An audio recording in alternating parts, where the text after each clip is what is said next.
former President Donald Trump found guilty on all 34 counts. It's a rigged trial, a disgrace. What's next for sentencing, the campaign, and what else he said minutes after the jury's verdict in his criminal hush money case. Then local political experts weigh in, their comments and concerns about this historic verdict. Plus, from the Triangle to New York, reaction from both sides. Right now at 7, history made in a New York courtroom today. Former President Donald Trump becomes the first former U.S. president to be convicted of felony crimes. He was found guilty of all 34. This is for falsifying business records and a hush money payment to Stormy Daniels. Sentencing is set for July 11th. That could range anywhere from probation to 4 years in prison. Thanks for joining us tonight. I'm Ashley Rowe. And I'm Dan Haggerty. Trump stopped to talk to the media before leaving the courthouse. This was a rigged, disgraceful trial. The real verdict is going to be November 5th by the people. And they know what happened here, and everybody knows what happened here. You have a so-respect DA and the whole thing. We didn't do a thing wrong. I'm a very innocent man. Let's begin our coverage tonight with Brett Neese, who's in the live centers. You've been covering this since the very moment the story broke this afternoon.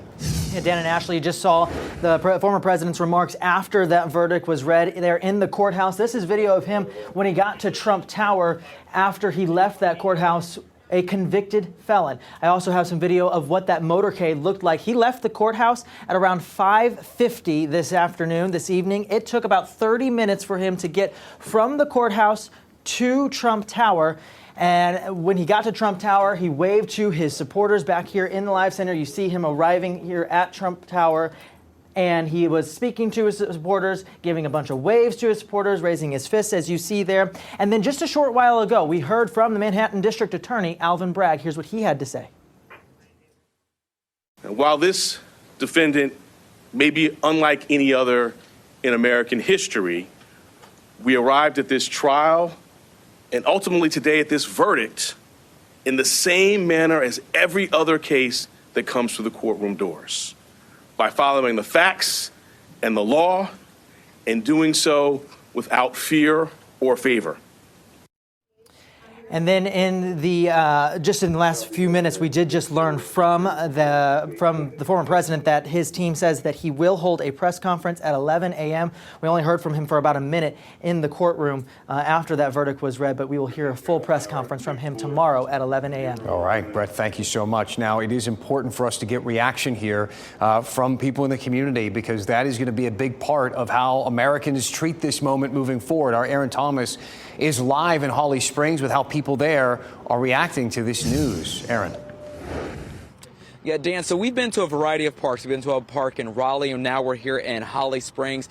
Getting some mixed reactions. Some people, they are being honest with us that they're exhausted with this ongoing political season. Others were pretty surprised when we shared with them that the former president has been convicted on those 34 counts, some of them finding out for it the first time. Now, one man who just finished up a bike ride, he's actually here still on scene. He shared how he thinks the former president will get off with an appeals ruling, but others criticize how a convicted felon cannot vote in this election but can still manage to run for president. Then I just finished speaking with one gentleman named Davin Daughtry, who lives here in Holly Springs. He shares how the criminal record holds no bearing and how he would vote in the general election. When people get a criminal record and, you get caught in the system or whatever happens, they feel like their life is over. So that just shows this opportunity that you're able to still run and do something big as that. Is that perspective you see there just kind of shows you how, with the former President Trump having a criminal record now, some people feel like that could be used against him and them not wanting to vote for him. For others could see him as a martyr of sorts and would actually support him in that regard. Of course, North Carolina is a swing state, so all eyes are on how voters here will be voting come November. Back to you. All right, Aaron, thank you. For more insight on the judicial perspective of this, we want to bring in former Superior Court Judge Carl Fox, joining us now live. Judge, thank you for being with us. Certainly, it's a pleasure, Ashley. Guilty on all counts. Were you surprised to see that? No, I was not surprised. I knew a lot of people who were thinking he was not going to be convicted. I don't know if my wife even believed he was going to be convicted, but I was pretty sure that he was going to be convicted of these crimes. What made you so confident of that? Well, you have to think of it in these terms. The case is sort of like a triangle. You've got Donald Trump at the top. You have Stormy Daniels on one side. You have Michael Cohen on the other. Now, independently, those two have no connection except with Donald Trump. So Stormy Daniels is connected to Donald Trump because she says she slept with him. And then Michael Cohen is connected to Trump because he's his, quote, fixer, unquote. So the only reason for those two to know each other or to come together is over this payment that Michael Cohen says he made of $130,000. And it doesn't make sense that he would make this up and then have to have this other person woven into it independently that he didn't know. And it doesn't make sense that he would go out and borrow $130,000 to make this payment to her if it wasn't for Donald Trump. He has no reason to do that. And he's married, and I can't imagine him going and explaining to his wife he borrowed $130,000 to pay a porn star. That would not be something that would go over very well. All right, let's look to July 11th now. Trump's conduct was an issue with Judge Merchan throughout the trial. He was even found in contempt of court. As we look towards sentencing, how will this factor in? Well, yeah, his conduct has been abhorrent. It has been absolutely the worst possible conduct. It's literally contemptuous of court the way he has behaved. Even after the trial, he's called this a rigged trial, a crooked judge. He's criticized everyone associated with it. And his view of it is he's the only one that's right and knows the truth. And as a judge and as a former judge and as a former prosecutor, I have seen defendants take that tact of everybody's lying but me. And it absolutely seldom works. And in this case, it didn't work. And he said he was going to testify in this case again and again and again, and he didn't. And that isn't surprising because he would have been subjected to rigorous cross-examination, and he wouldn't have known who the state might ask him about while he was on the witness stand. So he made a wise decision not testifying in this case. Mm-hmm. But just really quick, how will his conduct play into sentencing? Well, yeah, the judge has forgiven a lot here. Any regular Joe or regular Jane would have been locked up in jail for this trial based upon what he said about this judge and about this trial. How much it plays in, it's hard to say because he has no criminal record. And so that's a major factor. But the question is, how do you punish someone for trying to literally rig an election and change the narrative on an election? And that isn't something that should be just a probationary sentence. So I would expect him to receive some active sentence in this case, but I wouldn't be surprised if he received a probationary sentence because of his lack of record, even though his behavior is terrible. All right. I appreciate your insights here. Thank you so much, Judge. We continue to get more reaction here. We've heard from some voters here in North Carolina. We're also hearing from political leaders and lawmakers. With that, we want to go live now to Washington in D.C. to NBC's Alice Barr, who is tracking that part of the story for us. Alice. Dan, and there has been a whole lot of reaction flowing in from Capitol Hill. Let's start over with the man who is going to take on former President Trump in the November election. The Biden campaign came out today and said that this conviction shows that no one is above the law, and then quickly pivoted to saying that really the only way to guarantee, aside from this conviction, putting this aside, the only way to guarantee that former President Trump will not be back in the Oval Office is at the ballot box. So they're actually kind of echoing the Biden campaign campaign what we heard from Mr. Trump when he stepped out of the courtroom, and he said that the real verdict will come on November 5th from the people. Both sides really pointing to the fact that former President Trump has now been convicted of these 34 felony counts does not mean that he cannot run for president or hold the office. So there's what's happening on the legal front and there's what's happening on the political front. Aside from the Biden campaign, we have heard from House Speaker Mike Johnson calling this a shameful day, saying this was all a political exercise and not a legal one. And then from both of your Republican senators there in North Carolina, Senator Ted Budd said simply on X, today's verdict is a total disgrace. And Senator Tom Tillis said, I am shocked by the verdict, considering that this case should never have been brought forward, again calling it politically motivated. On the Democratic side, from Congresswoman Deborah Ross, who represents part of Raleigh, she said, quote, this is how our legal system is supposed to function. A jury of his peers deliberated the facts and came to this unanimous decision. The bottom line is that no one is above the law. So this is for sure going to be central on the campaign trail moving ahead. We know the sentencing is set for July 11th. Just 4 days after that is the Republican National Convention. It's going to be really difficult to kind of divorce these two seismic events, the conviction of the former president and presumptive Republican nominee, from this election that is in full swing. In general, it does seem that a lot of the opinions on this verdict seem to be separated by party lines. Take us into Washington, D.C. here for a moment, Allison. It wasn't clear how people would react to this verdict, regardless of what it was. What types of precautions were taken at the Capitol? What was the attitude there leading up to the ultimate guilty verdicts today? We do know that police forces here in the Washington area have been mobilized. Certainly after what we saw on January 6th, we've known that there have been different levels of precaution, different reinforced plans that have been put into place. So everyone was going to be prepared for what comes out. And I think there's still time ahead to see how this all plays out, what the actual reaction is sort of in the streets. It takes a little while for this kind of news to percolate. We've seen a lot of very active response outside the courtroom itself, but sort of waiting for that to trickle out here in Washington. We can speak, though, a little bit to polling, because that's a big part of this picture as well.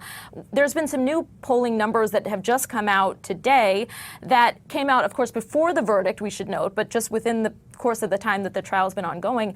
And you're seeing that for the most part, people really do stand where they stand. And a majority of people have said that whatever the verdict was going to be, it wouldn't change their opinions.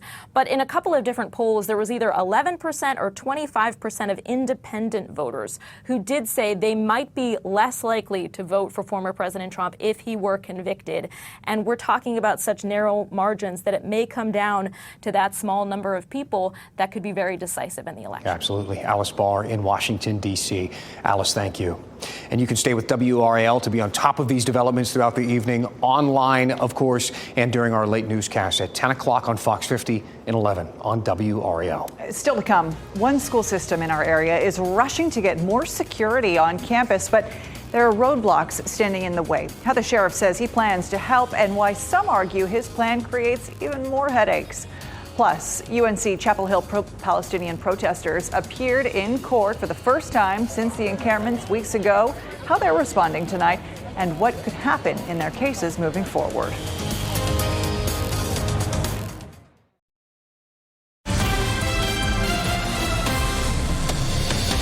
The WRAL Live Center continuing to follow the developments out of New York City today. We have new sketches from inside the courtroom as that guilty verdict was read in President Donald Trump's hush money trial. These are brand new sketches showing what he looked like as the 34 guilty verdicts were read.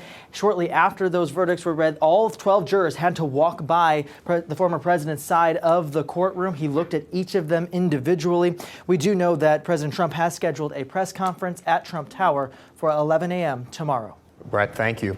School leaders in Cumberland County are scrambling now to find replacements for SROs and crossing guards. That's because the sheriff says he plans to remove them July 1st. The Board of Education discussed the issue this morning at their meeting. Sheriff Ennis Wright sent a letter to the board advising them of this plan. While the letter didn't outline the reason, insiders say it's because of employee shortages. School leaders say the proposal has created a potential security nightmare. Yeah, we have kicked into gear and, like I said, drafting RFPs for an outside security agency that we may never use, but we don't want to wait and to find out if we need them. The sheriff plans to meet with the other law enforcement agencies and school leaders June 6th to discuss the issue. 6 of the pro-Palestinian protesters who clashed with police on UNC's campus made their first appearance in court today. The group faces a number of charges, accused of trespassing and a few on assault charges. About 24 people showed up to support them.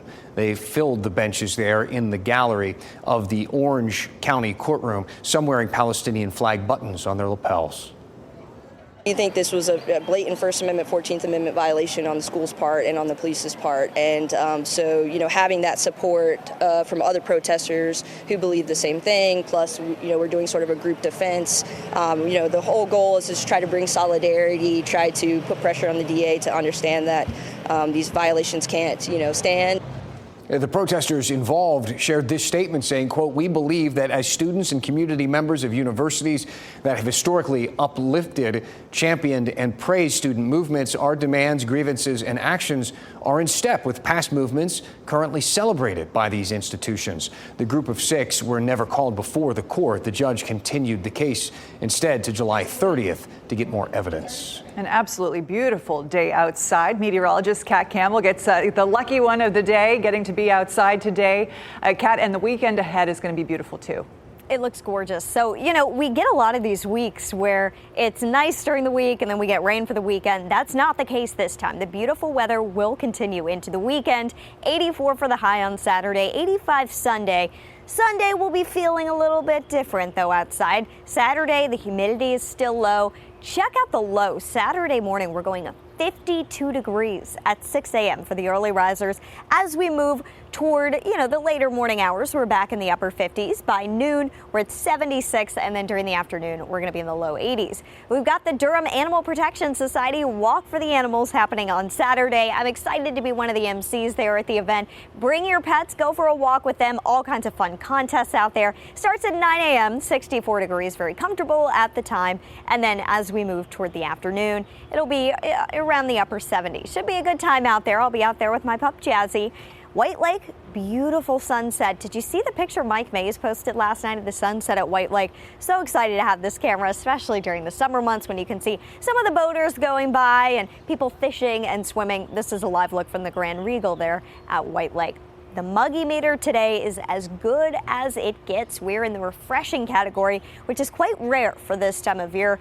Dew points have fallen into the upper 40s. The lower that number is, the more comfortable it feels outside, and it just feels spectacular out here in the WRAL Gardens today. It's going to feel even better tomorrow, believe it or not. Some models even showing us in the upper 30s to lower 40s for dew points, which would be almost unheard of for this time of year. 53 is the dew point Saturday, so it's still feeling quite good on Saturday.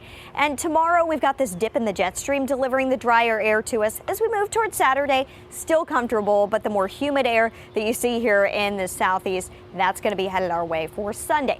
We're still not talking full-on summer humidity for Sunday, though. It's just going to not feel as great as it has today and as it will tomorrow. As we get into next week, though, the heat and humidity are back with us. High temperatures near 90. We have a couple small opportunities for rain as we get into next week. Dana and Ashley? All right, Kat, thank you. A new report shows rent in Raleigh is up. How this month's numbers compared to the beginning of the year and the average price you could pay if you plan on renting anytime soon.